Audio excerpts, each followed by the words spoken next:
Taking care of yourself physically is important. Don't forget to take care of yourself. It's like how they say in the Bible, treat your body like a temple. That means you should take really good care of it, like you would with something very important. Your body is like a temple. Make sure to take good care of it because it's the only place you have to live right now. Taking care of yourself includes eating well. My mother learned about nutrition and taught it to me, my father, my children, and even my grandchildren. It's important because feeling good is essential. Some people may have talents and abilities, but if they don't take care of themselves, they won't have the energy they need. Having energy is a big part of being successful. So, make sure you take care of yourself. I know a man who raises racehorses. Let me tell you, he takes better care of his horses' food than his own. He's very careful about what his horses eat, making sure they get everything they need. Because of this care, his horses are magnificent. They can run incredibly fast. But when you see the man, he gets out of breath after just 10 steps up the stairs. His horses can run fast, but he struggles with simple tasks like climbing stairs. He takes better care of his animals than himself. Some people even feed their dogs better than they feed their children. Let's talk about appearance, how you look physically. It's an important part of your overall physical appearance. Remember, you only get one chance to make a first impression. So, here's some great advice about how you present yourself. It comes from ancient scripture. It says, God sees what's inside, but people see what's outside. That's good to remember, right? You might think people shouldn't judge you by your appearance, but the truth is, they do. You can't change that reality.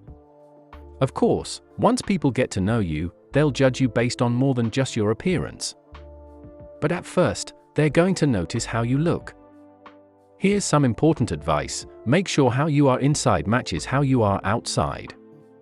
Take care of your physical health every day with a bit of nutrition study. Now, onto another part of personal growth, spirituality. I'm not an expert on spirituality, but I do believe humans are special beings, not just advanced animals.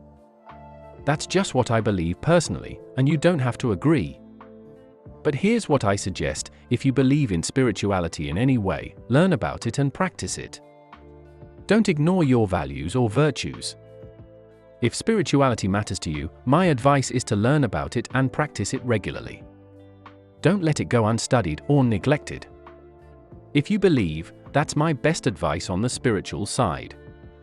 Now, onto the third part, the mental side.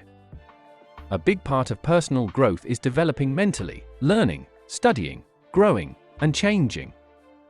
This is what school is all about. Human development doesn't happen quickly, it takes a lot of time. That's why we're spending time on this seminar. It just takes time to learn and grow. Some things can't be explained in a short 20-minute speech or a quick 5-minute talk, they require time. For humans, it seems like it takes more time than any other living thing. Think about how much time a little wildebeest in Africa has. Think about how much time a newborn wildebeest has to learn to run with the pack and avoid being eaten by lions. It's just a few minutes. As soon as it's born, it tries to stand up, but it keeps falling down. Its mother encourages it to stand up again, but it still struggles. Eventually, it tries to nurse, but its mother moves away so it can't. Why? Because it needs to build strength. There's not much time before the lions come. The baby wildebeest has to keep trying to stand, nurse, and get stronger. How much time do we have? Not a lot. Just minutes. It's incredible. But what about human babies? It takes years, 16 years or more. That's a lot of time compared to a wildebeest. Personal development, spiritual growth, and physical development all take time. But mental development also takes time. It's about feeding and nourishing your mind. Some people read so little that their minds suffer, like getting rickets. They can't even explain their own beliefs well. One of the challenges we face as parents is preparing our kids to discuss important life topics. They need to be ready to debate. For the past few decades, we've been debating communism. Communism says that all capital should be owned by the state. However, we believe that capital should be in the hands of the people. Communism also says that people aren't smart enough to handle capital, so it should be taken away from them and given to the state to manage everything, while people just follow orders. But is that right? No, the focus should be on the people. The state should serve its people, not the other way around. I'm telling you, it's important to understand different ideologies and philosophies. And here's the next thing, you need to be able to defend your beliefs. If you can't defend your virtues and values, you might end up following beliefs that aren't good for you.